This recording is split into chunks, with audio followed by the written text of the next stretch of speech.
University মানে from the age of 18 onwards তারা 3000 টাকা করে সরকারি স্টুডেন্ট অ্যালাউন্স পাবে।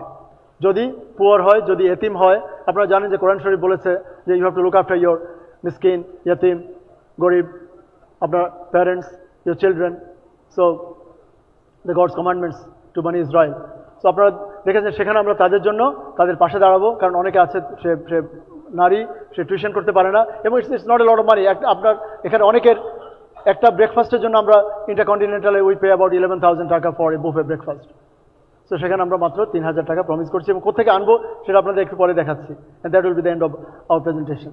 এডুকেশনাল ইনফ্রাস্ট্রাকচার, রিমেম্বার আমরা বলেছি 1 lakh crore over 5 years, so that comes down to 20,000 in the first year, and likewise for years 4 and 5. Building other infrastructure, ওই যে road connectivity বলেছিলাম, সেখানে 1 লক্ষ কোটি, তার জন্য 20,000 কোটি। এর চেয়ে বেশি কিন্তু কারেন্টলি খরচ করে অনেক সময়, প্রতি বছর 2 লাখ কোটি টাকার এডিপি, ওটা অন্য কোথায় যায়। আজকে দেখলেন পদ্মা ব্যারেজের জন্য যে ফার্স্ট ফেজেই 32,000 কোটি টাকা। আমাদের মানে থার্ড টার্মিনাল বসে আছে, কাজ হচ্ছে না, আপনি জানেন কিনা কত হাজার কোটি টাকা। সো সেখানে 20,000 কোটি। হসপিটালগুলো আমরা বলেছিলাম there are 3 promises of 1 lakh crore each, সেখান থেকে 20 এখানে 60,000 কোটি। So total estimated cost for the first 5 years is going to be 223, but from year 6 onwards it আরো 60,000 করে কমবে, কারণ আমরা will not keep doing it every year, so the actual expenditure is not going to be as much, মনে রাখবেন। So 223 is the maximum limit for the first 5 years, and even এটাও কিন্তু আপনার immediately অনেকগুলো, because আমরা phase wise করব অনেকগুলো, যেমন স্কলারশিপস এন্ড আদার্স। আপনি ওভারনাইট 12 তারিখে যদি জামাত ইসলামী ক্ষমতায় আসে, 10 দলীয় জোট, 11 দলীয় জোট ক্ষমতায় আসে, আপনি 13 তারিখে কিন্তু 19% ট্যাক্স হতে পাবেন না, it will be gradually delivered. But কিভাবে করবো, আমরা ম্যাক্সিমাম লিমিট বলেছি এটা। রেভিনিউ কোথেকে আসবে টাকাটা?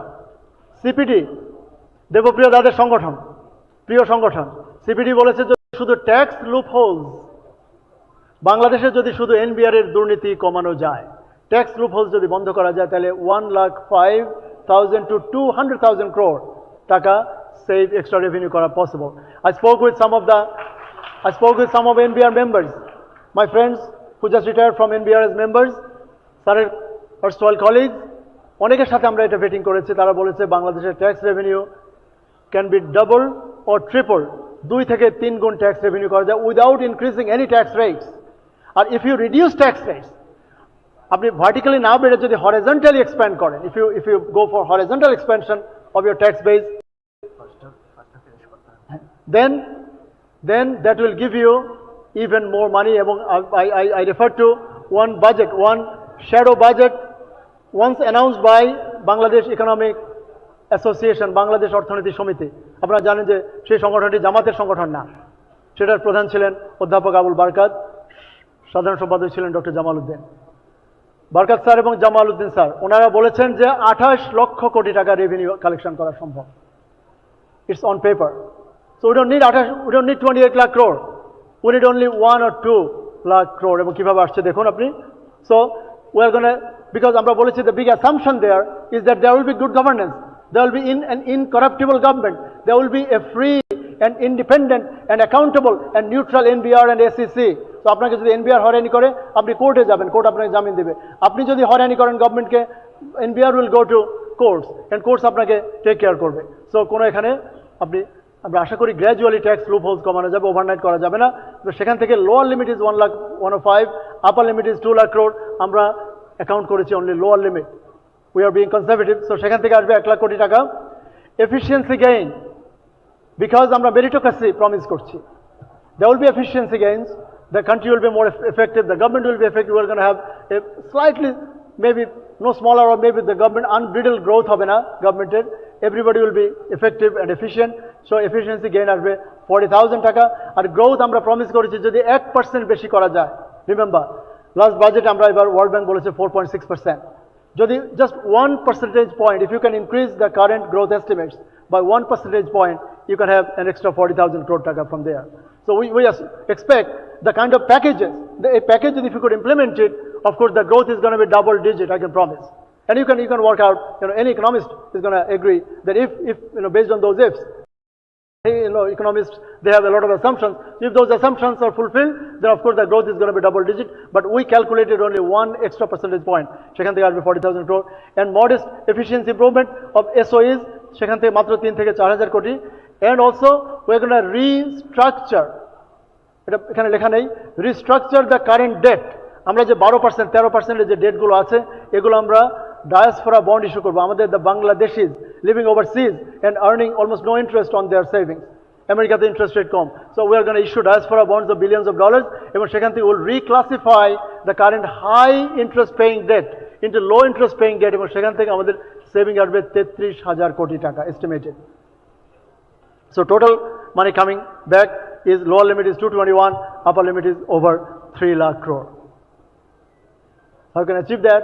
You can achieve that if you can ensure these 5 good governance, institutions are reformed, and so amader oy je ha vote je yes vote er kotha bolechen Mr. Alamgir, we will have to promise and we will have to convene invite everyone to execute the reforms, to approve the reforms, and our reform proposal goes even further.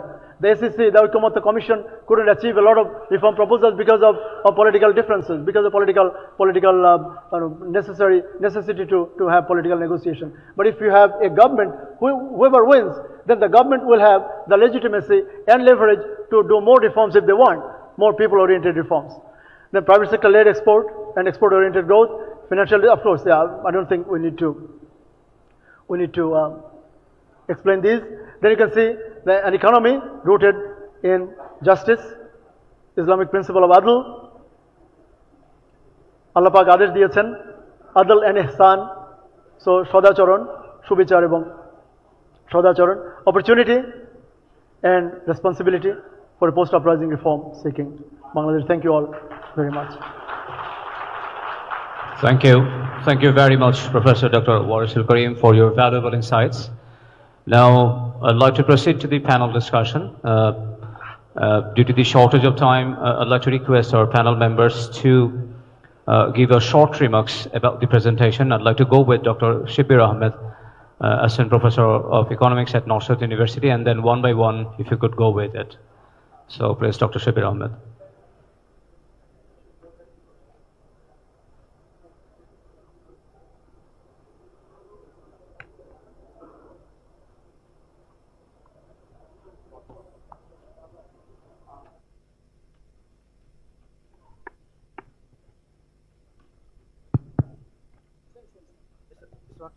Okay. Thank you very much, Dr. Warisul Karim, for a wonderful presentation. I think it will be better if we can have some questions from the audience. I just thank to the presenter and thanks Jamaat Islami for wonderful economic policy and for inviting me as a panelist. I'm very excited about the education program Jamaat Islami is planning for the country, and this is wonderful to have like students loan the loans for the graduates, interest-free loans for the graduate instead of like just giving some unemployment allowances.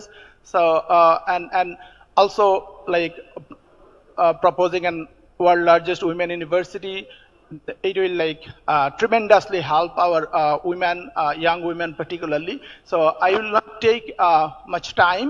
I would love to hear your questions, and that would be better, I think, since the... Want to say something, sir?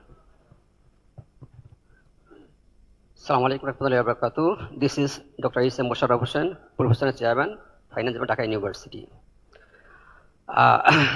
Political system, legal system, economic system, administrative system, and education system is the main structure of a country. But unfortunately, in our country, all these major structures have been destroyed fully during last 54 years since our independence.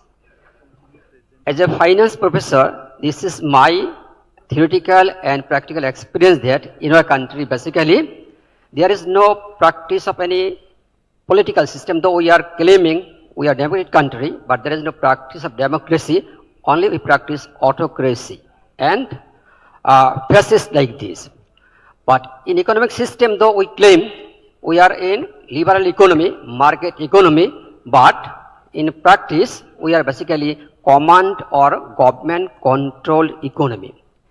In legal system we have lot of laws, but main problem is there is no application no compliance of law. So Mr. Wallace Karim has focused on many areas, and his emphasizes on basically financial corruption. So there are two types of corruption, financial and non-financial. But in our country, it's severe level, the non-financial corruption. We don't focus on that. We have also professional corruption. Non-financial, that means as a nation, we are not sincere, not committed, not punctual to our duties, responsibilities. We hold many top positions.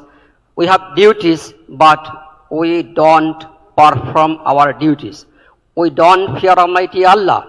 So we enter the office, but we don't give our efforts for our development office work for the development of the country. So we know the event of old women and her daughter in the regime of Khalifa Hazrat Umar about the conversation between their responsible duties. But because we don't have firm belief on Almighty Allah, we don't believe that after death there will be the Qiyamah. For the reason, actually we are a nation like a blood cancer patient. I think we are a nation like a patient admitted into CCU.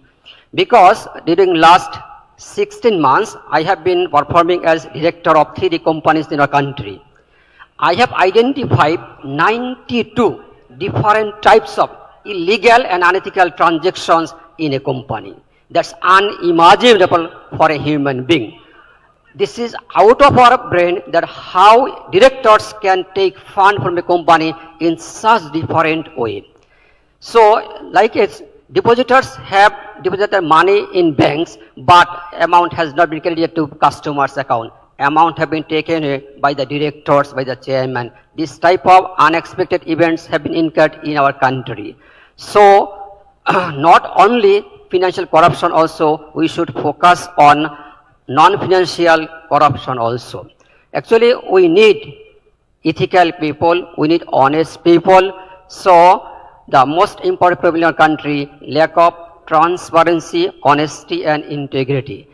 In our country, also in other parties, my empirical result from a research that there is significant level income and resource inequality in our country.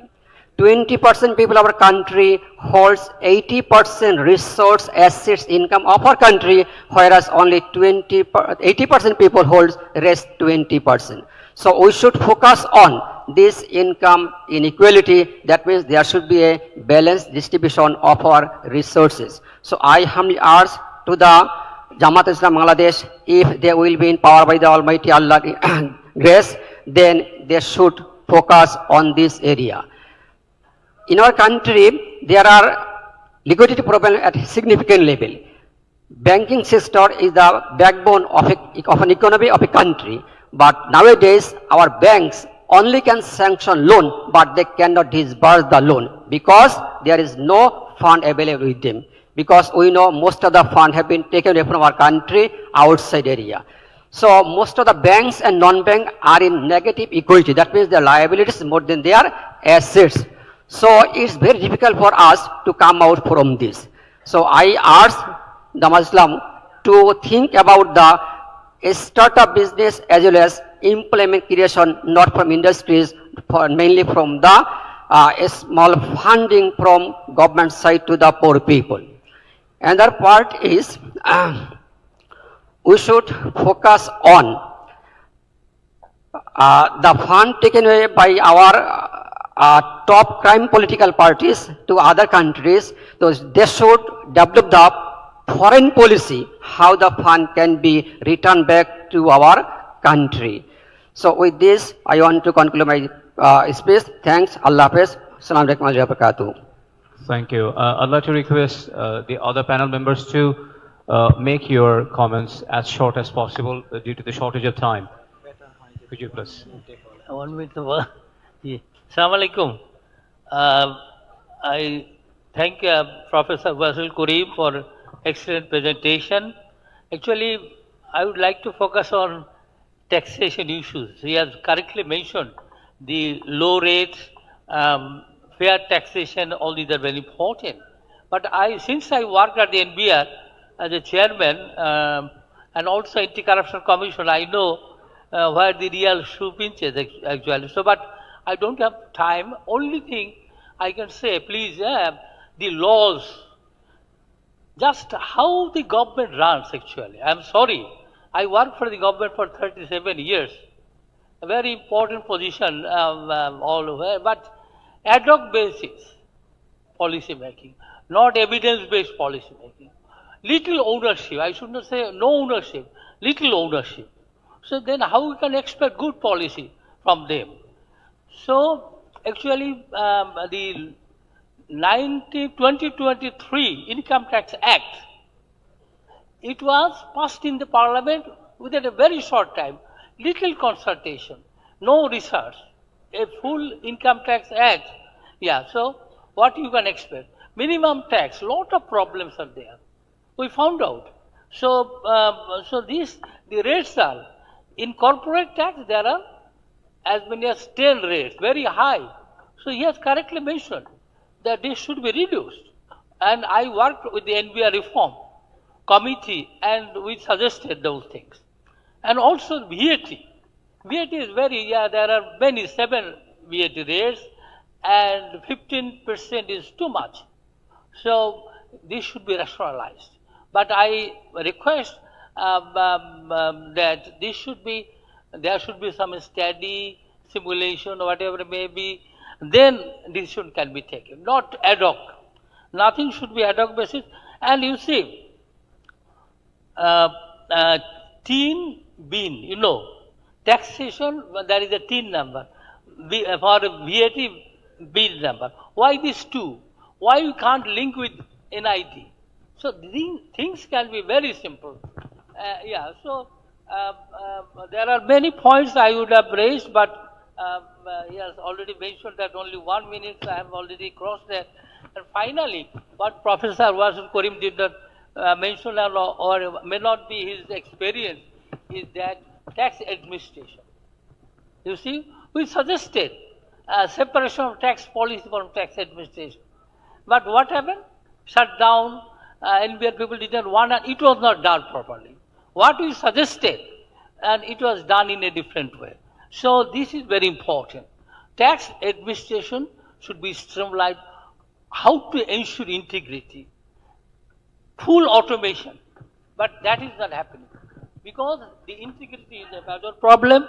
And since I thank the Jamaat-e-Islami Bangladesh for their organizing this, there is a political settlement. There is a nexus among some taxpayers, big taxpayers, tax collectors by NBR officials, and some political people. So that is a win-win situation at the cost of government exchequer. And I know because I worked there, but we could not do that. That was our failure. So please, we have to look into the matter. I assure you there are some structural issues. We can increase taxation from digital economy. He has mentioned about the potential sources of taxes. So we can do that. So if I had more time, I could make a detailed presentation. Thank you very much. Thank you.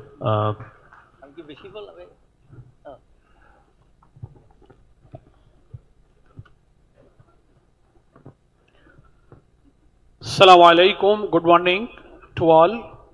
Inna alhamdulillah, wassalatu wassalamu ala rasulillah.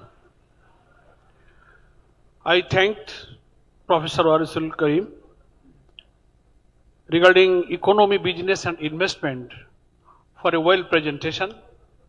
On behalf of Bangladesh Jamaat-e-Islami, I sincerely thank our respected panelists, presenters and all participants for their thoughtful insight and constructive engagement in this important session on the economy. Your reflections have enriched this discussion and strengthened our collective understanding of the challenges and opportunities before us.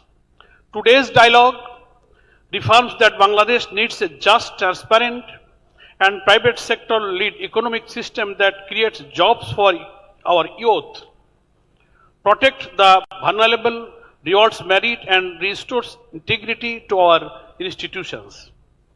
The ideas shared here will directly inform the refinement and implementation of our economic roadmap. With unity, honesty, and competent leadership, we are confident that Bangladesh can move towards an economy rooted in justice, opportunity, and shared prosperity. Thank you all once again, and may Allah guide us in serving the people and the nation. Assalamu alaikum. Thank you very much.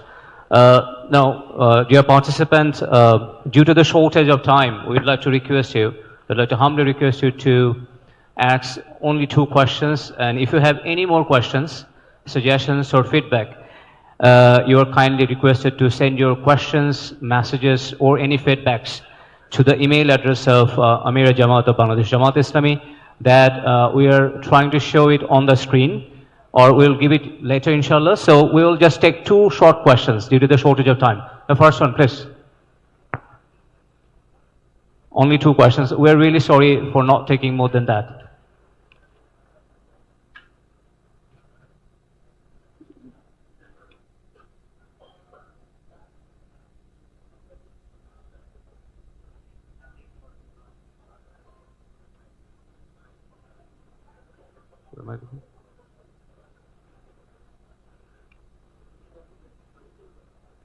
Oh, wait a second. I think, yeah, our volunteers is going to be there. Wait a second.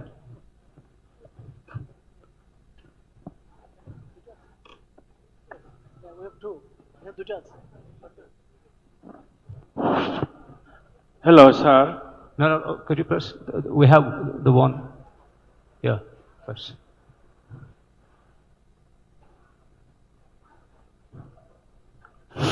All right, yeah.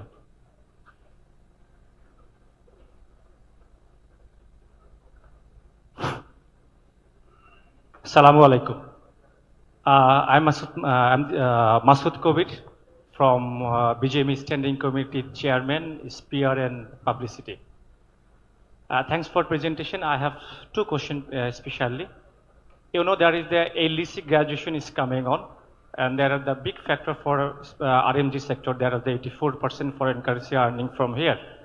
So whatever your preparation and youth position in LDC graduation, where most of the businessmen and industrymen are asking for the 3 years exemption and 3 years extension on it. Second question is, you have already mentioned there is the NPL is high, our ease of doing business is very narrow, our bank interest is extremely high. How you will define and you will your position to encourage the new investment? There is almost there is 0 FDI in Bangladesh at the present. So what is your preparation and your addressing to new investment and sustain in the existing business? My last question, there are always every government in last 15 years is they have some package in budget, then they are always emphasizing in black money into white. So you already explained there is the huge corrupted money in looting and transferring from our country. So what is your position once Jamaat will be coming to power? So what is their position that কালো টাকা সাদা করার তাদের policy কি থাকবে? Thank you very much. Thank you for the question. Thank you for your question. Is the microphone working? I think it is. Is it working? First of all, our policy, you can see it's a whole package. It's not just export-based policy. So LDC graduation is going to affect our exports to some extent. We, even at individual level, I've been advocating LDC graduation deferment by at least 3 years. So we have been part of a team who have advocated this. We met with BGMEA and the finance advisors, and you know, on one occasion, 3 advisors together. So I think I cannot speak on behalf of Jamaat, but I believe Jamaat also is aligned with the policy, of deferring LDC graduation by 3 years. Second, the policy, our package is more contingent upon investing in home. We wanted to invest in our education, in our health, in our infrastructure. So we are going to be investing in our women, our daughters, as I said, that, you have never seen in the last 54 years a policy that can celebrate womanhood, I would say, that can celebrate studenthood, that can celebrate youth through policies than just by words of mouth. So if this policy is implemented, and as I said, it's a package, unless the top is fixed, unless governance is fixed, then nothing else. So if governance is fixed, if Bangladesh Bank can become more independent and neutral, if commercial bank boards, NBFI boards, insurance company boards, and even other public interest entities, I didn't mention, PIEs as classified by Financial Reporting Council. So all these public interest entities, the sector corporations, if all those are made independent, neutral, efficient, accountable, then of course you'll see growth. And the answer lies in, I have to warn the nation, my country, that there is a tsunami coming up. If the current debt level grows, I missed that part, at just 10% for 10 years, in 2035, you'll see total sovereign debt of,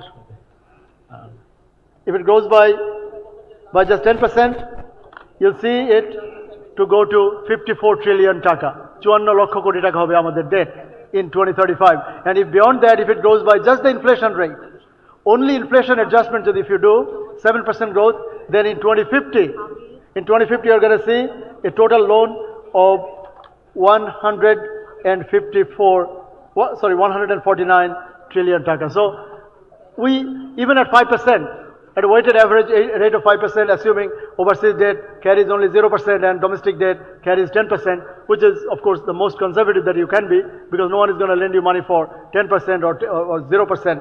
But even if that is the case, then a weighted average of 5% will wipe out all the budgetary allocations, all the tax that NBR can collect.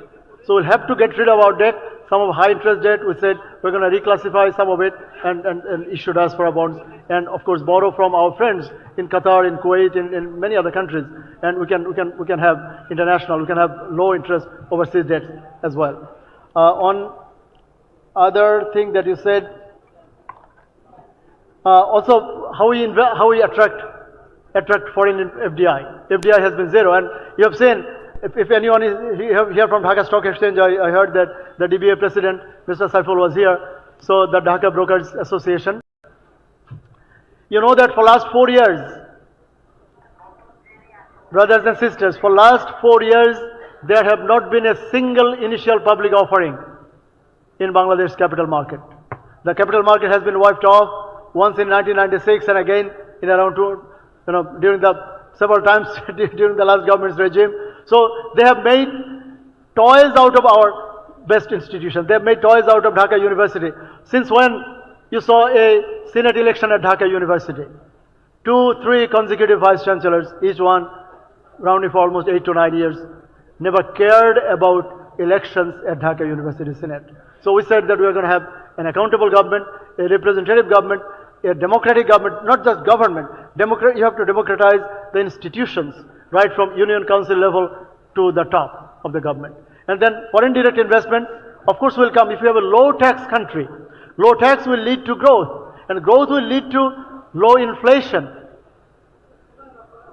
With low inflation, and of course, we're going to minimize the cost of doing business by having a moratorium on those power charges and utility charges. Sir, Thank you. Thank you, Professor Dr. Warisul Karim. Dear audience, we are really sorry for not taking any more questions. We literally crossed the time that was distributed. Thank you. On behalf of Policy Summit 2026 Organizing Committee, we extend our heartfelt appreciation to our respected speakers and panel members. Okay. I think if you have any more question, we'd be happy just to send the questions and feedbacks on the email address amir@jamaatislamI.org. We'll be talking about this later, inshallah. Hello. One last question. সম্মানিত panelist বৃন্দ, এবং keynote speaker doctor ওয়ারেস ও সুধী মণ্ডলী, আসসালামু আলাইকুম। আমার পরিচয়, আমি আমসা আমিন। আরেকটু পরিচয় দিতে বলবো, আমি একজন অত্যন্ত কনসার্নড সিটিজেন, খুবই দুশ্চিন্তাগ্রস্ত নাগরিক। আমি বক্তব্য লম্বা করব না। প্রথমে আমি বলবো, আমি জামাত ডক্টর শফিককে আমি আন্তরিক ধন্যবাদ জানাই যে উনি জাতীয় সরকার গঠনের একটা প্রস্তাব রেখেছেন। দোয়া করে যেন এটা তারা বাস্তবায়িত করতে পারেন এবং এর জন্য সুনির্দিষ্ট, শুধু দুটো শর্ত নয়, সুনির্দিষ্ট একটা কোর্স অফ অ্যাকশন জাতীয়ভাবে জামাতের যে দলীয় স্টেটমেন্টের মধ্যে দেওয়া উচিত। এখন আমি কয়েকটা প্রশ্ন করে শেষ করব। দুটো সেশন আমি অ্যাটেন্ড করলাম। প্রথমটা হলো গভর্নেন্স ফ্রেমওয়ার্ক, আর এখন আপনারা করলেন প্রমোটিং প্রসপ্যারিটি। দুটো মিলেই সংক্ষিপ্ত প্রশ্নগুলো থাকবে। প্রথম হলো গভর্নেন্স, লোকাল গভর্নমেন্টের কথা বলেছেন। আপনারা কি ক্ষমতায় গেলে বা বিরোধী দলে গেলে ফেডারেল সিস্টেম অফ গভর্নেন্স বাংলাদেশে চালু করবেন কিনা, চিন্তা ভাবনা আছে কিনা? দ্বিতীয় হলো লোকাল গভর্নমেন্ট ইলেকশনগুলো নির্দলীয়ভাবে করবেন কিনা, নাকি দলীয় প্রতীকে আপনি করবেন? তৃতীয়টি হলো সমস্যাগুলো আমরা সবাই জানি, আপনারা জানেন, সবাই আমরা বুঝি, এবং সব সরকার এই দোষটা করে গেছে। সেটা হলো politicisation of all services and institutions. আপনারা এগুলো বন্ধ করবেন কিনা? ডিফেন্স নিয়ে কোনো কথা বলা হয়নি। ডিফেন্স সার্ভিসেস রিফর্ম এবং জাতীয় নিরাপত্তা ও প্রতিরক্ষা বিষয়, এটা গভর্নেন্সের সাথে যুক্ত, ফরেন পলিসির সাথে যুক্ত। আপনি কি ব্যবস্থা নেবেন? একই সাথে কানেক্টেড, খুবই গুরুত্বপূর্ণ, কোথাও আমি আলোচনায় দেখি না, বাংলাদেশের ইন্টেলিজেন্স সিস্টেমটাকে আপনারা আধুনিক, প্রযুক্তি সমৃদ্ধ এবং দক্ষ করবেন কিনা? যে ইন্টেলিজেন্স সিস্টেম আছে এটা সম্পূর্ণভাবে ব্যর্থ। Could you please এখন আমি প্রসপারিটি নিয়ে make it short? এনবিআর এর কথা বলেছেন। এনবিআর কে যদি দুর্নীতি মুক্ত করা না যায় তাহলে কিন্তু আপনাদের ইকোনমিক প্রোগ্রাম কোনোটাই সফল হবে না। আর শেষ কথাটা হলো, আপনার শিক্ষা নিয়ে কথা বলেছেন, স্বাস্থ্য নিয়ে কথা বলেছেন। এই গরিব দেশে শিক্ষা এবং স্বাস্থ্য অবশ্যই জাতীয়করণ করা প্রয়োজন প্রত্যেকের জন্য। এই বিষয়ে আপনাদের মনে থাকলে জানাবেন। আপনাদের সবাইকে ধন্যবাদ জানিয়ে, আমাকে এখানে আমন্ত্রণ জানানোর জন্য ধন্যবাদ জানিয়ে শেষ করছি। আল্লাহ হাফেজ। Thank you for the questions. I think we'll be answering all the questions one by one in different sessions. If possible, among the questions, one could be answered. Circle last quick second. Oh, all right. জি, আসসালামু আলাইকুম। আমি আব্দুল হক, আমি একজন ব্যবসায়ী, Japan Bangladesh চেম্বারের প্রাক্তন president এবং federation চেম্বারের বহু বছর আছি। আমার মনে হয় অত্যন্ত গুরুত্বপূর্ণ এই সেশনটির জন্য আমি ধন্যবাদ জানাচ্ছি জামাত ইসলামীকে। সম্মানিত জামাত ইসলামের প্রধান এখানে আছেন এবং আপনারা যেটা করেছেন খুবই চমৎকার। আমার মনে হয় আমাদের জীবনের অভিজ্ঞতার আলোকে আমরা কিছু কথা বলবো। সেটা হচ্ছে শিক্ষার ব্যাপারে আপনি যেটা বলেছেন, প্রাইমারি শিক্ষার একটা শব্দ আপনি ব্যবহার করেননি। প্রাইমারি শিক্ষাকে বর্তমান অবস্থায় রেখে ইউনিভার্সিটি বাড়ানো হবে মারাত্মক রকমের বিপর্যয়। ইউনিভার্সিটির চাপে বাংলাদেশ ইতিমধ্যে যে গ্রাজুয়েট তৈরি হচ্ছে তাদের কিন্তু বিশ্বে দেশেও তারা জব পাচ্ছে না। অতএব এখানে ব্যাপক একটা সংস্কার দরকার। আপনি সেটা চায়না, ভিয়েতনাম, জাপান যদি ফলো করেন তাহলে কিন্তু আপনাকে ওই জায়গায় যেতে হবে যে প্রাইমারি থেকে শুরু করে হাই স্কুল, স্কুলের কথা আপনারা বলেন নাই, মাদ্রাসার কথাও বলেন নাই। তাহলে আমাদের আসল জায়গাটা, ভিত্তিটা কি হবে সেটা একটা বড় প্রশ্ন। আইটির ব্যাপারে কিছু বলেননি, যেখানে বিশ্ব বাজারে কি ধরনের গ্রাজুয়েট দরকার, বাংলাদেশের বাজারে কি ধরনের লোক দরকার। এখন জাপানের লোক যাচ্ছে, জার্মান ইউরোপের লোক নিতে চায়, কিরকম লোক? সবাই স্কিল মানুষ যাচ্ছে। স্কিলের দিকে আমাদের প্রাধান্যতা খুব দরকার। আমি আরেকটা কথা বলবো, বিনিয়োগের জায়গায় আসে না, ওকে ওকে, আর না উনি বলেছেন শিক্ষার, সেজন্য বললাম বিনিয়োগের জায়গাটা আমার ইন্টারেস্ট। সেটা হচ্ছে বাংলাদেশে বিনিয়োগের জন্য আমি বহু বছর যাবৎ, প্রায় 30 বছর যাবৎ ফেডারেশনে আছি। আমি জাপান বাংলাদেশ চেম্বার থেকে জাপানের প্রাইম মিনিস্টার সহ বাংলাদেশকে অনুরোধ করে গিয়েছিল, মিস্টার আবে, যে তোমরা বিনিয়োগের এনভায়রনমেন্টটাকে উন্নত করো। কিন্তু আনফর্চুনেটলি আমরা সাহায্যই নিতে চাচ্ছি, কিন্তু ওই সব জায়গাগুলি, ভিয়েতনামের মতো কান্ট্রি একক এজেন্সি করেছে, এজেন্সির নাম হচ্ছে ভিয়েট্রেড, জাপানে হচ্ছে জ্যাট্রো, কোরিয়াতে কোট্রা। আমরা কেন করতে পারছি না? আমাদের এখানে এতগুলো মিনিস্ট্রি রেখে, এটা itself is a colonial structure, যে কলোনিয়াল স্ট্রাকচার রেখে কোনোদিন আপনি ত্বরান্বিত উন্নয়ন সম্ভব হবে না। অর্থাৎ আমি আমার এই বয়সটা বলছি, আমি একজন মুক্তিযোদ্ধা, এবং আমি মনে করি যে এই সংস্কার ছাড়া বিদ্যমান কাঠামোর প্রশাসন ব্যবস্থাকে রেখে it is simply A colony, এবং এখানে যে বিট্রিয়াররা বসে আছে তাদের সন্তানরা বিদেশে লেখাপড়া করবে, তাদের 14 গোষ্ঠী বিদেশে লেখাপড়া করবে, and they will use this country as a colony. Therefore ওই জায়গায় বড় রকমের সংস্কার আপনাদের করতে হবে। যে 24শে জুলাইয়ের আমাদের সন্তানরা প্রাণ দিয়ে গেছে, স্মুথ ভাষায় হবে না, রক্তাক্ত পরিবর্তন দরকার। এই কাঠামোকে ভেঙে চুরমার করে দিতে হবে, যে নতুন বাংলাদেশ গড়ার জন্য আপনাকে ব্যাপক সংস্কার আনতে হবে। ধন্যবাদ। Thank you very much. Thank you sir. আমার মনে হয় আমি আপনাদের ধৈর্যচ্যুতি ঘটাবো না। আমাদের এডুকেশনের উপর আব্দুল হক স্যারকে জানাতে চাই, আমাদের এডুকেশনের উপর কিন্তু একটা কমপ্লিট ফুল ফ্লেজড সেশন আছে। সেজন্য এখানে আমরা শুধু business, economics, finance, banking, tax, NBR এগুলো নিয়ে কথা বলেছি। It is by no means এটা, হ্যাঁ, কিন্তু দ্যাট ইজ ইন্টিগ্রেটেড। হ্যাঁ, এডুকেশন, জি স্যার, জি স্যার, জি স্যার, হ্যাঁ,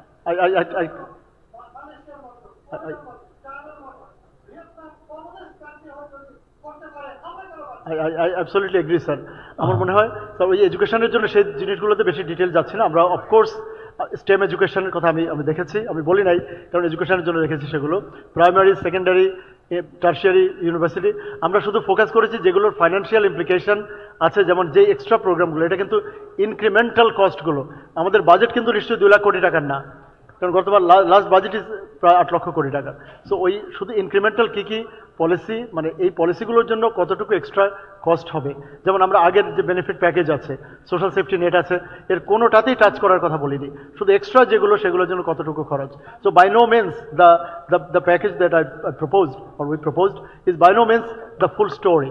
It is only part of the story. But definitely I appreciate the education, infrastructure, technology, and industry academia difference.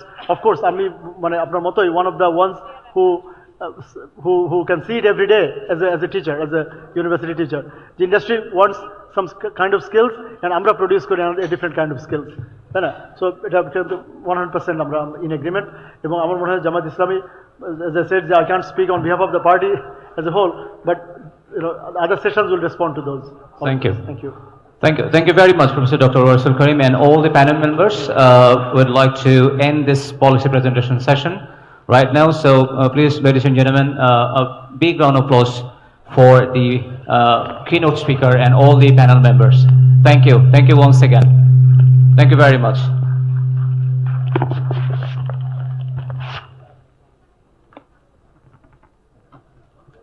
Ladies and gentlemen, are you still with us? Good, because now I will be delivering the policies on stand-up comedy.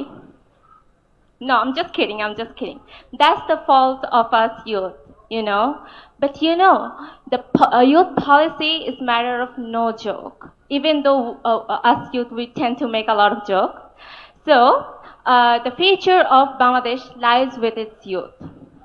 And as a Gen Z woman, I'm really excited that our next session focuses on youth employment, unleashing the power of Gen Z and Gen Alpha. This will be a very short session because we'll be, immediately after that, we will have our lunch. So I will, to explore the innovation, skill development, entrepreneurship, and digital transformation, I welcome our speakers and panelists, including Dr. Ashikur Rahman as keynote speaker, he is the regional manager of Asia, centralized support to the ENFP network, as well as Masud Rahman as panel member. He is a former senior design engineer. We also have Muhammad Abdullah Al Mahmood, CEO of Thriving Skill, Nurul Islam Saddam, Central President of BICS, Engineer Bilal Ahmed, Executive Committee Member of Bangladesh Association of Software Information Services, Engineer Tunazina Rahimu, Teacher's Assistant in Brack University, and Consultant to Disaster Management. Ladies and gentlemen, join me in a round of applause for our esteemed guests. I respectfully invite our guests to assume their seats. Yes, and now I invite Dr. Ashikur Rahman to deliver his keynote speech. Dr. Ashikur Rahman. You go ahead. Okay, no worries. Go ahead.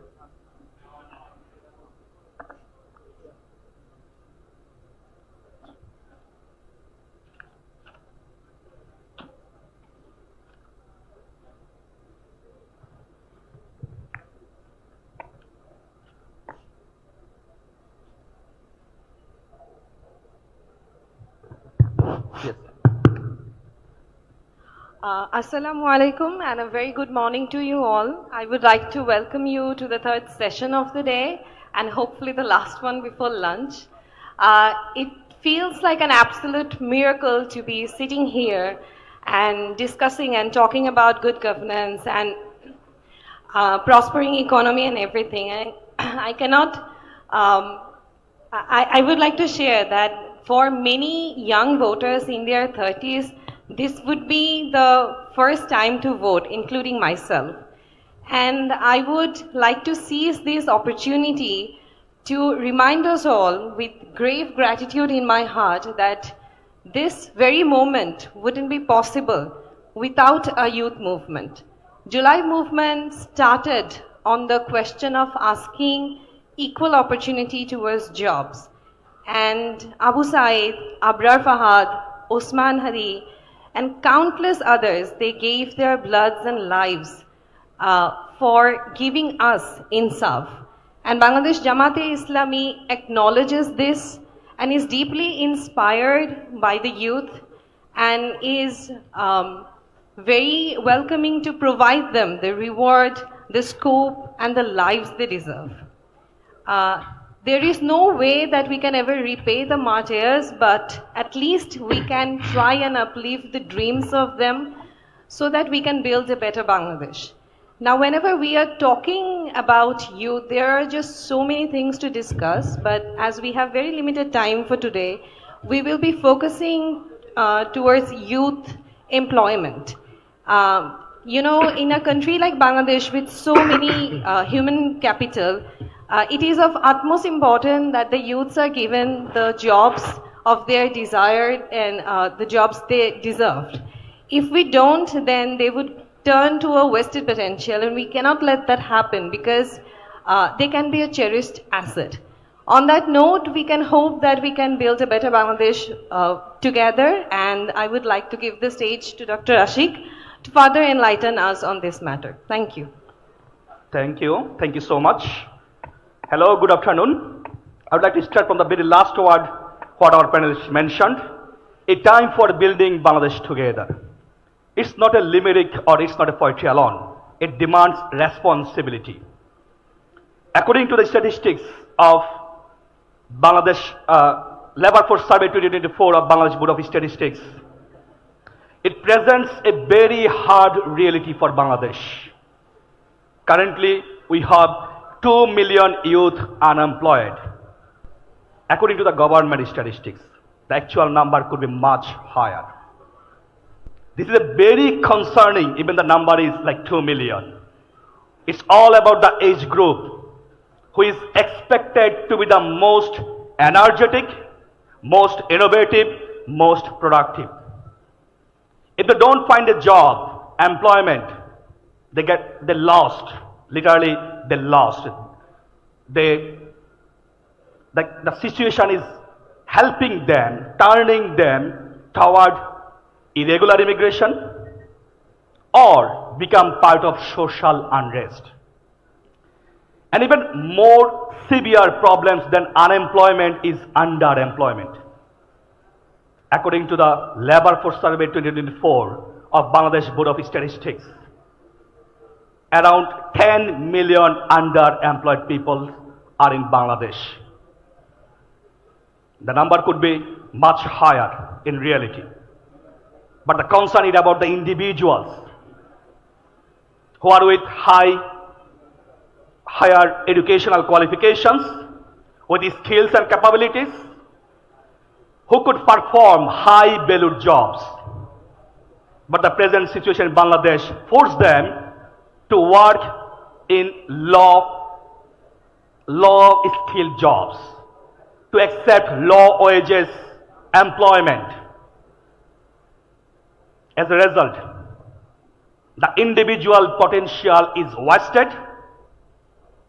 the productivity declines, and in the economy, basically economy falls into the low productivity traps. In summary, our people are working, but the economy is not benefiting fully from their day labor. It also shows us that the education we are providing in our institutions, school, college, university, madrasa, Tibet, vocational, whatever we have, the institutions that do not match the skills demand that are looking forward from the industry nationally and globally. At the same time, if we think about the international market, let me begin from the international market. We have seen there is a increasing demands in different types of sectors: construction traders, care workers, industry technicians, let's say hospitality professionals, seafarers, drivers, agricultural specialists from many different countries. But the first world, they also want the youth trained with proper knowledge on the activity they're gonna do. They want professionalism. They want working language, job language. Bengali is not enough. And also they want cultural norms and values. So, our policy framework for international market is very clear. We'd like to go for low-skill migration to high-skill youth workforce mobility by reducing the cost for deployment, for placements. We'd like to ensure there is no loophole for the middleman exploitation. We'd like to ensure transparent employment and also government supported activities around the person who would like to travel abroad. If we think about the sectors for overseas and national perspective, there are many high demand sectors. I would like to mention only a few names that will help you to understand that we did segmentation, we did skill mapping, we did the demand driven mapping that actually currently our country wants, and also we are getting requests from overseas. Let's start with construction and infrastructure. It needs skilled workers, skilled masons, technicians, plumbers, supervisors. If you think about the manufacturing, there is the technicians, oil-trained technicians who has the international standards. If we go for digital and IT services, we need more freelancers who work from home, who work from very rural area, who work from different district area, but bring money back to Bangladesh. We also have care economy. I hope you understand. We need more nurses. We need more professional child care professionals. We need more care workers. If you think about the green economy and agriculture, This is the future for Bangladesh. We need more specialists, trained specialists in these fields, as well as retail, hospitality, and transports. We need the trained managers. We need professional people in this field. So let's go for water transport marine service. This is where, which could be newly implemented in Bangladesh, and we could export our talents because we have the opportunity. But still there are a lot of challenges. We did several researches for a long time to understand what exactly happened. Thanks to Dr. Warisul Karim, who mentioned that each year we are actually sending 23 lakhs, 2.3 million people in the job market, but hardly the decent job is only 23,000. If you think about the informal job, it barely has like 1.3 million. Still, there are 1 million who didn't find the job. The main problem is skill mismatch. Our mentality is very clear. We would like to go for certificates in the university. Hardly we find the exact training that demanded by the industry. Also, whatever we are discussing about the skill development, entrepreneurship, education reformation for youth, or in short, youth employment, there is a big problem with our fragmented governance system in Bangladesh. Currently, 7 ministries are part of this. Ministry of Youth and Sport, Ministry of Higher Education, Ministry of Primary Education and Mass Education, Ministry of Labor, Ministry of Industry, ICT Division, and local governments. All are engaged, but there is the fragmented governance that actually stops to get the best benefit from the government. We also notice that our rural youth, our women are really far behind. They don't have sufficient access to finance and mentorship. And there's a huge gap in trainings. Our vocational institutions are providing trainings. Unfortunately, the curriculum is very obsolete. That is not ready for the current one. Forget about the future one. Therefore, inshallah, Bangladesh Jamaat Islami, with mandate to govern, we want to facilitate 10 million youth trained with market demand skills. Would like to go for 5 million job placements and creation directly assisted by the government. Would like to go for 500,000 new entrepreneurs in the market, fully supported, trained, mentored, and financed by the government. Would like to go for 1.5 freelancers. We didn't forget to be freelancers. We'd like to bring freelancing home in the village. And finally, in order to do this, we also need a unified governance and educational reform. This is one of the major, measurable implementation strategies we have for 10 million youth trained with market relevant skills. Our motto is very straightforward. No youth left behind from the planning of Bangladesh Jamaat Islami. We'd like to go for high demand skills, including languages, AI, cyber security, cloud computing, care economy, green energy, green skills, moral training, ethical training, training on cultural values and norms, and so on. We'd like to introduce youth tech labs in every upazila in Bangladesh. That will help our youth to be ready, like job graduates with global standards. And of course, I hope many of you know that there is a very famous model that is really working in Bangladesh with thousands of models, what is called Ustad Shagred model. At the very rural level, calibration training scholarships. So those who are studying, let's say those who are dropouts, illiterate students or primary students, those who are like SSC, HSC, 2-year diploma students, those who are studying in vocational TBED or technical education, those who are in the madrasa, religious students, everyone has been considered in our plan. In order to go for 5 million job placements, the number is real and it is possible to implement in terms of domestic and overseas. would like to bring a very new innovation. Bangladesh Jamaat Islami would like to go for district youth job banks. In every district, we'll have youth job banks where the job seekers will submit there, will register there, and they will get the job facilitated by the government in this district. We'll collect all the demand from the district, so no one need to come to Dhaka to do the exam. No one need to come to Dhaka to do the interview. Everything will be controlled at the district and divisional level. So skill mapping, through introducing apprenticeships at the industry, because industry needs experience certificate. And Bangladesh Jamaat Islami would like to propose and would like to implement internships, apprenticeships at the industry during their graduation level.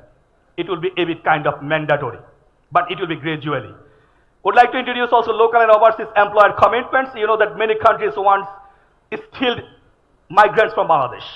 And Bangladesh Jamaat Islam would like to promise in a way that we will bring the employers in Bangladesh who needs different types of sector-specific skilled young. And of course, IT-based jobs will help a lot, around 40%. Let's go for 500K new entrepreneurs. We are very specific and very focused for our women, youth, and marginalized. Would like to help them by providing access to finance, by helping with incubation and acceleration facilities at the district level. And definitely, our intention from the very beginning is demand-driven, not following the supply chain. We would like to train you. This is not our parameter metrics to understand how it is working or not. Our parameter is to see if the person gets a decent income or not after getting training, after entering in the job field. And of course, Bangladesh Jamaat Islami would like to facilitate the market linkage. So would like to bring the market in the home. Let's go for the final one. For doing all this facilitation, commitments, we need a unified government. We need a unified ministry. Thanks to the last person who made the question that we have many different ministries, blah, blah, blah. Yes, we consider this. And we have observed 7 ministries are involved currently helping youth. So we'd like to bring all the departments together under one unified ministry that will help us to get a oil plant activity coordinated by one ministry. We don't need 7 more ministries just for youth employment. So therefore, this is one of the proposals that we would like to go for centralized workforce development and placement in one place, all bringing together. And finally, to do all these things, I keep mentioning about education transformation, education transformation. This is the key actually for us that will help us to achieve all the goals. Would like to go for skill-based higher education, would like to introduce internship during the study period. It would be a bit mandatory internship.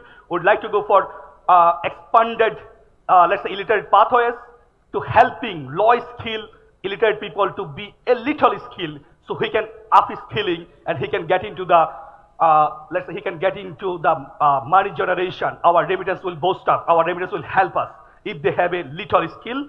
And finally, would like to go for modernization, not only for technical parts, also for TBED, vocational education. Our intention is to bring all these educational entities into the real picture of the job placement in Bangladesh.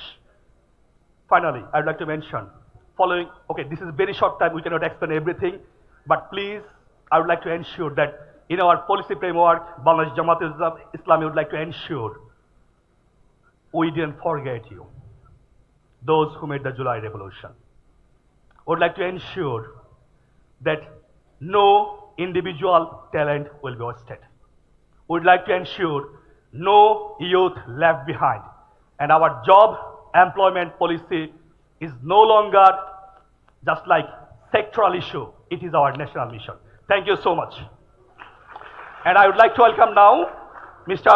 Abdul Al Mahmood, our ICT veteran, who will show us the pathway how ICT could be a powerful tool and transform the lives of Bangladeshi youth. Thank you. Thank you, Ashik Bhai. Assalamu alaikum, good afternoon. Already Ashik Bhai mentioned about different agendas. Now we need to understand from these agendas, it's not working. Oh, yeah. From these agendas, actually what is our aspiration? What's our vision? So we are dreaming a country that is powered by AI, and we want to convert the labor-based economy to knowledge-based economy by 2040, not 2030. It's not possible for us to make the country knowledge-based within 2030. That's why we are visioning that we will convert the labor-centric economy to knowledge-centric economy by 2040. If you consider the figures, you see all of our economic figures, remittance, then garments, all these are labor-centric. Our industries are creating FMCGs and second industrial revolution relevant products. We are not the producers of computers or computer relevant products. Even we are not the data creators in some cases. So we want to convert that. When we talk about the freelancing, where's the field? So through ICT, we will actually, okay, we will create 2 million ICT jobs within 2030. It's not 2040. Within 2030, we will create 2 million ICT jobs. This is our target. And second thing is, if we would able to ensure the ICT relevant services, AI relevant services, we would able to provide seamless services to citizens. As you know, government, one of the key agenda of government is to provide services to citizens. So if we would able to enable ICT in citizen services, interestingly, last government developed 365 plus apps, but most of the apps are not running, or citizens are not getting services from those solutions. So we want to ensure that citizens will get ICT enabled services. So these two actually create the jobs in the ICT sectors and in the freelancing sectors. So what are those sectors? If we talk about the ICT areas, you know, we have hardwares, we have softwares, and we have networking infrastructures. Lots of things are there. Through Digital Bangladesh, though it was the branding of last government, unfortunately we are not digital yet. All of our infrastructure or all of our public infrastructure, I would say, this is fragmented. So I would like to show you where we stand right now. Okay. So there are three engines basically. We call number one is public sectors. This is our foundation. Then private sector. This is the engine, and we call human capital. That is the fuel. So our foundation is fragmented. Systems have been developed through siloed mechanism. That is, there is interoperability gap. Ministries cannot interoperate the data, and that's why it is not possible for us to train up the data and to provide AI-enabled services. And we will address that. Second one, for private sectors, we have lots of good examples. MFS, I would say, Vikas has revolutionized mobile financing services. And in case of hardware, we have Walton and Fair Electronics. They have also revolutionized hardware mechanisms. And in the softwares, though we have hundreds of software companies, but unfortunately our export figures is not showing us that we are not good enough. We have BASIS, ECAP, BACO, lots of associations are there, lots of organizations, but unfortunately our figures, as if I mention, you would understand the figure if we consider the ICT export with other sector exports. RMZ is giving us 45 to 48 or 50 billion dollars export, whereas our ICT exports is only 700 million. That means you even didn't cross 1 billion. So we need to address that in the private sectors. And then our human capital, we have demographic dividend up to 2040. As you know, our population, 40% of our populations are youth. If we provide them better skills, they would be actually our asset. So we will set as some agendas. As our time is limited, it's not possible for us to show you all the mechanism that how we actually re-engineer our human capital. So this is our third engine, that is we call the fuel, through which we will actually transform our country from labor-centric economy to knowledge-centric economy. So to do that, definitely we need to address some policy issues. First that, we need to depoliticize the strategy. Last government developed 39 plus high-tech parks. Unfortunately, these are only infrastructures. It is not creating any ROI, we call return on investments. So we need to address these issues. We need to depoliticize the, I would say, the policy papers we have developed. Actually, we have considered the national issues, not political agendas. Jamaat Islami is not setting policies to serve the political parties. It is actually developed the policies to serve the nations. So we will depoliticize the strategy. Number two is reclaim digital sovereignty. I can tell you one data. Our national ID can be accessed from 182 points. That is, this is very vulnerable. Our data is not sovereign, and there is data breach issues, lots of we call technical, I want to use any technical terms here. You would understand that is we are in a vulnerable condition, we need to address that. And third one is, in the policy, we will re-engineer our human capital. As Ashik Bhai mentioned, we will actually transform the higher education through skill-based. So after the graduation, definitely there would be requirement for upskilling and reskilling, and we are recommending lifelong learning as our agendas. You see, what is your age, whether it is 40, 50, 60, you need to learn because technological disruption is there. Without you learning, you won't able to serve. So that's why we are recommending lifelong learning as our key agendas for re-engineering the human capital. So to make this three strategy or three policies, we will actually implement 6 points. Number one is for providing better service to citizens. As the systems are fragmented, isolated, I would say there are some isomorphic mimicry, and the systems are siloed, so we need to address that. We will develop government intelligence systems through which all ministries will be interconnected, and we will get centralized data repository, and under which we would able to create our own data, and it would help us to give seamless service to citizens. So this is the infrastructure issues. If we talk about the connectivity, as you know, right now we have 900 Gbps internet connections connectivity. That is, we have 2,800 Gbps, but right now we are using only 900 Gbps. It's happening due to the technical incapacity. If we bring third submarine cable, we can enrich our connectivity to 5 Tbps, 5 terabit per second. So we'll address that as well.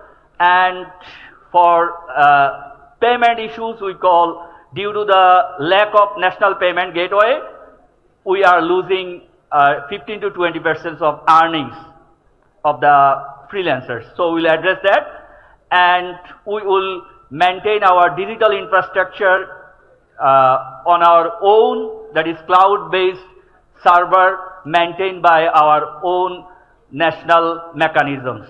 That would actually make the system sovereign. And for human capital, as I said already, we will address that agenda. And number 5th is high-tech job creations. As you see, the main fuel of this century is data. It's no longer petroleum oil. If you have data, that means you have business. All tech giant companies are doing business through data.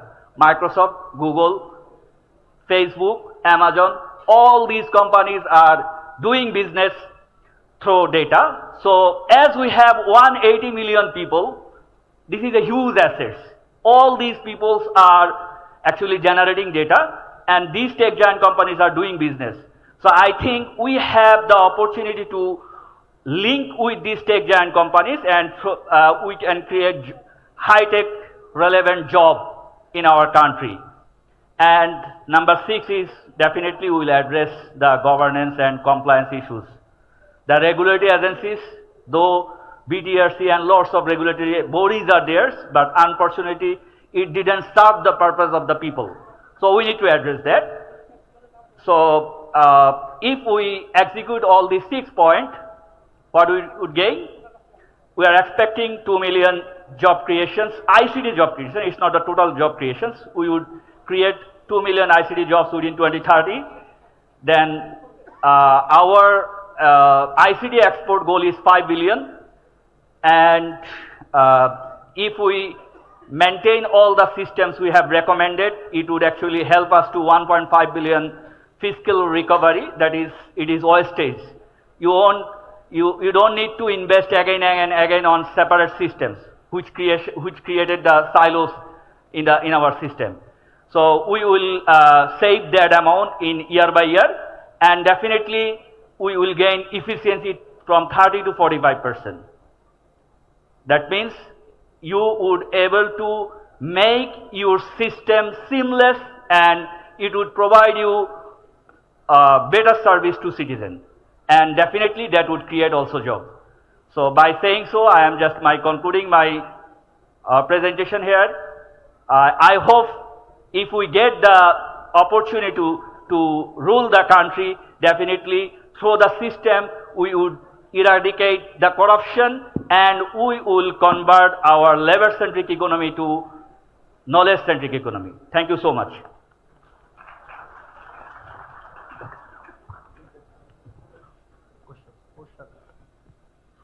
Right now we are opening the question answer sessions, and before that I would like to give floor to the panel members if they have any comments to add. Thank you. Assalamu alaikum. Due to the shortage of time, we'll go straight to the points. And our panel members are here. I don't think that we'll be able to answer all the questions. So we'll be more than happy to collect all those questions, and these panelists will be available in future sessions, roundtables, town hall meetings, whatnot, inshallah. My name is Masood Rahman. I am an industry veteran in semiconductor industry. I worked for 32 years in Intel, 28 years, and AMD for 4 years. I'm working with this IT team to make sure the knowledge of our expatriate community translate to the Bangladeshi IT sector and every other sector, inshallah.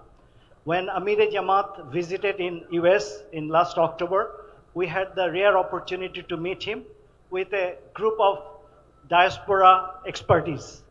We exchanged some ideas, and his answer was, I would like to see 2 things from you guys. Number 1, transparency.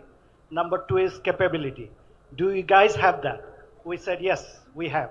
Because the people who are excited of the August Revolution, they see the opportunity that now they can give back to the country. Before that, many diaspora expatriate community came and they siphoned the billions of dollars, as you know. So this will not happen under the watch of Jamaat Islami. The people in the diaspora community will come, will share their knowledge, expertise, and build the economy and build the country together, inshallah. As I mentioned, I come from the semiconductor background. Only thing you heard about the IT, very small section. If you take the entire IC sectors, there are tremendous opportunity. This is very conservative estimates. Even the semiconductor industry, if you know, this is a heavy capital expenditures involved, right? The fabrication lab costs $20 billion. That's why Bangladesh cannot dream to build a fab facility. But there are many other sections in the semiconductor industry that can be very much available, or we can tap into it. But first and foremost, we need to make the trained workforce. And as you heard from the morning session, and everyone is mentioning training, training, training, because we do not have enough semiconductor knowledgeable folks in the, even though we have hundreds of private university, they give thousands of degrees, like 10,000 engineers, 5,000 techs and others, but unfortunately you cannot find 1,000 trained in VLSI or the semiconductor industry. So we'll make sure, because the ecosystem is building. Probably you have heard some of the companies like the Ulka Semi, the neural networks, they exist now. And there are a few others, and they formed the BSIA, Bangladesh Semiconductor Industry, and they are trying to launch the BEAR program, which the summit happened a few months ago. BEAR is the biotech, engineering, robotics, and AI. So all I'm trying to convey to you, this is not a pipe dream. If we can work together, if the government is friendly, business friendly, those jobs will come and we'll be able to export many of these things. So with that, another thing that I would like to really tell you, the good news, that in tech industry, only in US itself, we have tens and thousands of very high-tech professionals. Even in my company, in Intel, we have more than 500 top-notch engineers. They work in that company alone. Think about all other companies. If you go to Europe, the same story. Australia, Japan. So if we collectively, we gather those things, then we do not have the shortage of the trainers and shortage of the funders. So that part we'll address through that diaspora involvement. And we already formed Diaspora Technology Forum. So they are already engaged. We are collecting the data and the skill set, and inshallah, when Jamaat is in power, we'll push the full force together to make the Bangladesh again the sovereign nation, and other countries will be able to subjugate us the way they did for last 15 years. With that, I hand over the mic to another panelist, Saddam. Assalamu alaikum everyone. Thank you, Session Chair, for giving me the chance to say something here. At first, I would like to give thanks, dear audience and journalists. I would like to deliver my viewpoint in Bengali because of virtually a huge amount of our audience are connected with us. আমি যদি প্রশ্ন করি এই মুহূর্তে young জেনারেশনের কাছে আসলে burning ইস্যুটা কি, তাহলে সবাই আমাদেরকে একটা বলে হচ্ছে আমাদের লেখাপড়া শেষ করে আমরা জবটা পাবো কিনা। রাইট নাও আমাদের এই দেশে যদি আমরা বলি, আমাদের এই ইয়াং জেনারেশনের মধ্যে কিছুদিন আগে যে বিপ্লবটা হয়ে গেল, যেটাকে আমরা জুলাই রেভলিউশন বলছি, এই রিভলিউশনের মূল পারপাসটা হচ্ছে জনগণ মানে ইয়াং জেনারেশন তারা চাকরি ক্ষেত্রে তাদের অধিকার পায়নি, যার ফলশ্রুতিতে একটা রিভলিউশন তারা সংগঠিত করে ফেলেছে। কিন্তু আমরা বর্তমান সময়েও এই স্ট্র্যাটেজিক্যাল জায়গা থেকে গভর্নমেন্টকে খুব বেশি ইমপ্রুভমেন্টের দিকে আমরা নিতে পারি নাই বা দেখি নাই, এবং পূর্বে এটা হয়নি কারণ একটা হিজিমনি এখানে আমাদের ছিল, আধিপত্যবাদের একটা থাবা আমাদেরকে এই ডেভেলপমেন্ট জিওপলিটিক্যাল দিক থেকে ডেভেলপমেন্টটা করতে দেয়নি। আমাদের বাংলাদেশে যদি এই প্রবলেমটা নিয়ে আমরা কথা বলি, তাহলে আপনারা দেখবেন যে আমাদের এখানে ফ্রিকশনাল আনএমপ্লয়মেন্ট আছে, আন্ডার আনএমপ্লয়মেন্ট আছে, এরপরে ডিসগাইজ আনএমপ্লয়েডের সংখ্যা আছে, কমন আনএমপ্লয়েডের সংখ্যা, এটা মেজারমেন্টের বাইরে আমাদের বাংলাদেশ। কিন্তু পিওর আনএমপ্লয়েডের সংখ্যা যেটা গভর্নমেন্ট হিসাব বলে সেটা হচ্ছে মোর দ্যান 3 মিলিয়ন। তো 3 মিলিয়ন এইটা মিটিগেট করার আসলে উপায়টা কি? এই ব্যাপারগুলো নিয়ে বিগত গভর্নমেন্টও ডেভেলপমেন্ট ওয়ার্ক করেছে, কিন্তু সাস্টেনেবল ডেভেলপমেন্ট তারা করেনি। এই জায়গায় জামাত ইসলামী খুব বেশি এমফাসাইজ দিচ্ছে, এবং জব মার্কেটে প্রতি বছরই আনএমপ্লয়েডের সংখ্যা 2 লাখ মানে 2 লাখ অ্যাড হচ্ছে, এবং এই অ্যাডিশনটা ডে বাই ডে ইনক্রিজ হচ্ছে, যা আমার সোসাইটির জন্য একটা বিশাল বার্ডেন ক্রিয়েট করছে। এই বার্ডেনটা মিটিগেট করার জন্য উপায়টা কি? 2006 সাল থেকে আমার দেশে ডেমোগ্রাফিক ডিভিডেন্ড চলছে, কিন্তু এই ডেমোগ্রাফিক ডিভিডেন্ডকে ক্রাশ করে যেভাবে ওয়েস্টার্ন সোসাইটি অথবা আমার পার্শ্ববর্তী চায়না ডেভেলপমেন্ট করেছে, তারা ইকোনমিক পলিসি রিফরমেশন করেছে 1978 থেকে। এর আগে তার ইকোনমিটা ছিল বাংলাদেশের ইকোনমির চাইতেও ভালনারেবল সিচুয়েশন, কিছু কিছু প্রভিন্সে তার চাইতেও খারাপ অবস্থা ছিল। সেখান থেকে তারা 20 বছরের ব্যবধানে ইকোনমিতে পৃথিবীর সুপার পাওয়ারে পরিণত হয়েছে। তারা গ্রেটার বে এরিয়া তৈরি করেছে, ম্যাকাও রিভারকে তারা ডেভেলপমেন্ট করে ফেলেছে, সেখানে তারা $4.4 ট্রিলিয়ন ডলারের ইকোনমি ডেভেলপ করার পরিকল্পনা করছে, যার এখন ইকোনমিক ভ্যালু $2.2 ট্রিলিয়ন ডলার। তো এই জিনিসগুলো রিসাপল করার জন্য এখন ইয়াং জেনারেশন বা ডেমোগ্রাফিক ডিভিডেন্ডকে কিভাবে কাজে লাগানো সম্ভব, ইয়াং জেনারেশনকে ইম্পাওয়ার করা সম্ভব, সেই জিনিসগুলো নিয়ে আমাদেরকে এখন ভাবতে হবে। পলিটিক্যাল জায়গা থেকে যারা দেশ গড়ার চিন্তা করে তাদেরকে ভাবতে হবে। আমার আজকের এই প্রেজেন্টেশন বা সামগ্রিক বিষয়গুলো নিয়ে জামাত ইসলামী যেই কনসার্নটা দিচ্ছে ইয়াং জেনারেশনের প্রতি, এবং জিওগ্রাফিক্যাল কারণে আমাদের দীর্ঘ সময় ধরেই আমার এডুকেশন সিস্টেম এবং আমার পাশাপাশি ইয়ুথ এম্পাওয়ারমেন্টের জায়গাগুলোতে অনেক বেশি বাধা সৃষ্টি করা হয়েছিল। যেহেতু জামাত ইসলামী কোনো আধিপত্যবাদের বিষয়গুলোকে টলারেট করে না, তার ম্যান পাওয়ারকে সে এম্পাওয়ার করতে চায়, দেশের ডেভেলপমেন্ট নিয়ে সে কাজ করে, কথা বলে। এই জায়গায় আমরা খুবই স্যাটিসফাইড যে আগামীর বাংলাদেশের, নতুন বাংলাদেশের যে স্বপ্নটা দেখছি, আনএমপ্লয়মেন্ট সিচুয়েশনকে রিডিউস করা এবং আমাদের দেশের ইয়াং জেনারেশনকে এম্পাওয়ার্ড করার জন্য এটা একটা বেটার অপরচুনিটি নিয়ে তারা যে ভাবনা করছে, যে এমপ্লয়মেন্ট ক্রিয়েশনের জন্য তারা চিন্তা করছে, নিঃসন্দেহে এই সোসাইটির জন্য এটা একটা বেটার ফিউচার নিয়ে আসবে। এবং আমাদের দেশের এই বেসিক প্রবলেমটা যদি রিডাকশন করা সম্ভব হয়, তাহলে ইকোনমির ক্ষেত্রে একটা চমৎকার একটা ডেভেলপমেন্ট আমরা দেখতে পাবো ইনশাআল্লাহ। তো সবাইকে ধন্যবাদ জানাচ্ছি। আসসালামু আলাইকুম রহমতুল্লাহ।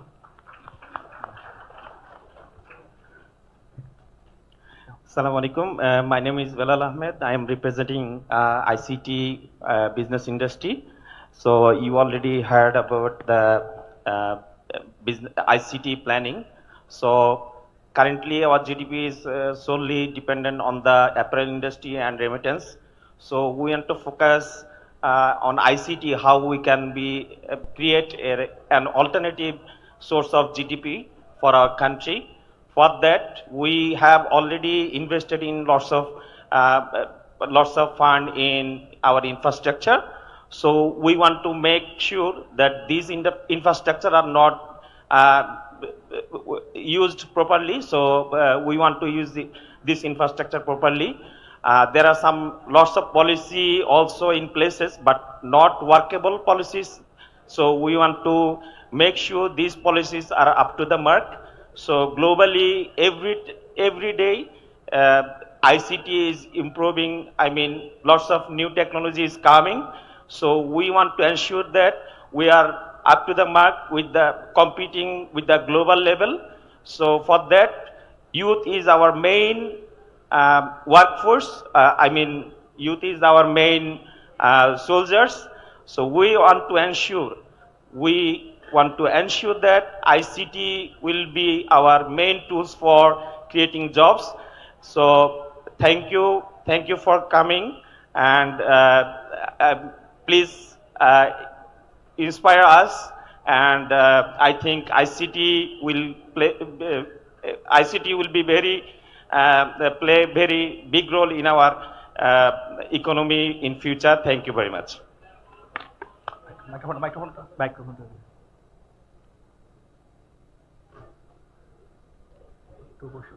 Thank you. I think we have we are well over our time. Do we have time for questions?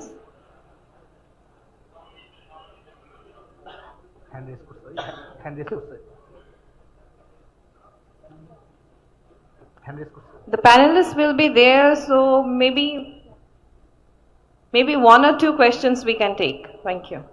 Any questions? Can you give the mic? Can you give the microphone? Okay.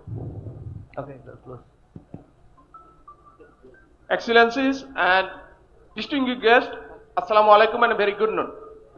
The first question is that there is a corruption ecosystem in Bangladesh developed in last 1.5 decade. This corruption is jeopardizing all the efforts that we made.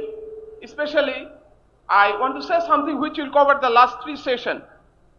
In Bangladesh, a bureaucratic system that existing at this moment, we can say that it is developed and it is spoiling the development process. I can cite one example. During British regime, in the 1910, Lord Hardinge prepared a bridge over the river Podda, and Lord Hardinge arranged the 2-line railway track in that bridge. But unfortunately, what unfortunate nation we are. that after hundreds of years we have prepared a bridge on the river Podda. There is a only single rail track. What a atrocity has played to the nation through a development. You know that development with corruption, corruption-induced development is the most terrible exploitation for a nation. দুর্নীতি দুষ্ট উন্নয়ন হচ্ছে এই পৃথিবীতে সবচেয়ে ভয়ঙ্কর একটি শোষণ। এই শোষণের গড়াগলে আমরা পড়েছিলাম গত প্রায় 1.5 দশক। আমি গত যে 3টি সেশন হয়েছে 3টি সেশনের একটি কথা বলি শেষ করতে চাই যে গত একটি প্রোগ্রামে আমিরে জামাত আমাদের গিয়েছিলেন একটা প্রোগ্রামে মতিন সামুয়েলকে তিনি সেখানে বলেছিলেন যে 4টা বিষয় education, corruption, justice and unified nation. I think that out of these all, that today, out of these 3 sessions we have discussed about the education, this education system should be reformed in such a way because our education ministry is the most corrupted organization. So we have to elevate, get rid of from this corruption. You know that there is an Arab Spring. The Tunisian dreams has been jeopardized because of the bureaucratic system. And if you could not get rid of from this bureaucratic system, corruption of this bureaucratics, we cannot build our dream Bangladesh. Thank you. Thank you. I think what you mentioned about education, we will have a separate session for this. Thank you. It's a good suggestion actually. It's not a direct question. He has given some advice also. We'll be taking note of that. But in order for end the session, we have 2 distinguished guests. She will mention the name. They can make a couple of comments. I'm requesting comment from Mr. Faisal Samad, former Senior Vice President, BGMEA.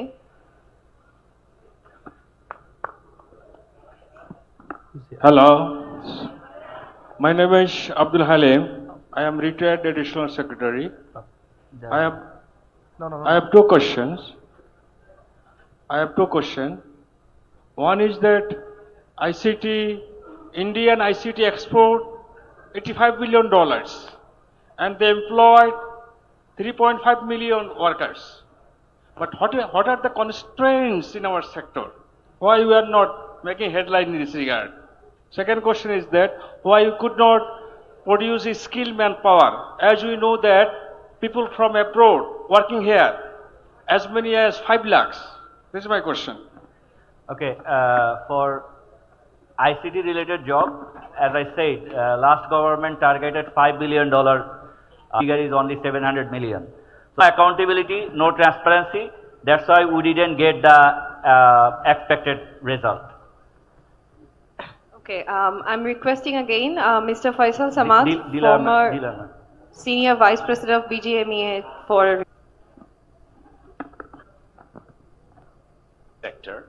So RMG sector, as you know, has been the backbone of the economy. তাহলে even আমাদের sector থেকে বিনিয়োগ হবে এবং আপনারা জানেন যে কর্মসংস্থান যেটা হয়েছে আমাদের ইন্ডাস্ট্রিতে যে লেবার ইন্টেন্সিভ ইন্ডাস্ট্রি যেটা এমপ্লয়মেন্ট জেনারেশন করছে আশা করি যে ইন্ডিয়া যেভাবে করেছে progress in the IT sector if you have a good plan তাহলে I think the IT sector can also grow progressively.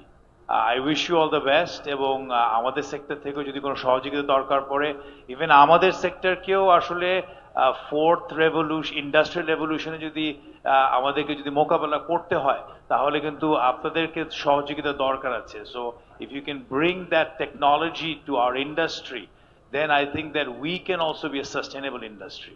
ধন্যবাদ. Thank you. Thank you for this wonderful remark. And the Assalamu next. alaikum. আমার একটা question আছে distinguished প্যানেলের কাছে you are young and সুতরাং idea অনেক বেশি ভালো very nice presentation very impressive আমি ব্যক্তিগত এক্সপেরিয়েন্স থেকে বলছি there is a big gap in IT knowledge between the urbans and the rural population. The gap is so huge that it is unbelievable.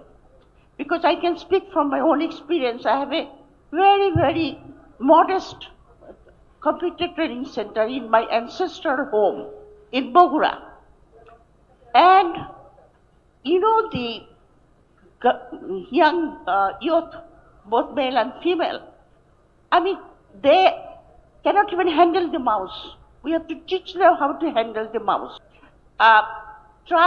You mentioned that the jobs will be created through freelancing. Now, freelancing, you need to have skills in English. Yes. Written and specially spoken. With very difficulties, one can write one sentence of English which is also full of mistakes. And when it comes to speaking, they are so nervous, they can't even, communicate. So this huge gap, how, you are going to address? Young people in our country, those who are graduates from the universities, they cannot write, they cannot read, they cannot speak English. So this idea, no, it is very promising. But this is my question. How will you bridge that gap? Thank you. Thank you, Dr. Dilara. I admire you for your passion and all those activities you have done. 2 points that you mentioned, this is a chronic problem. It will not be solved overnight, but inshallah, we'll be taking notes and our teams continuously work to make those progress in a structured way, inshallah. Due to the time, we'll probably go for the comments, like one distinguished gentleman has a comment. Thank you so much, our amazing audience. Thank you so much for being patient. And now let's get you energized, okay? So we would now like to announce our lunch and prayer break. Starting from now, we will reconvene at 2:30 after lunch and prayer break. Amir-e-Jamaat, along with the senior guests and diplomats, will be escorted by our volunteers in a different room, different arrangement for their lunch break. And the rest of us, we will be having our lunch in the reception. We have a buffet arranged. Thank you so much. Thank you so much, our honorable panelists, for your amazing discussion on youth policy. And I'd like to remind our guests that we will be reconvening here at 2:30 p.m. We will be having sessions on women, education, and healthcare. Thank you so much.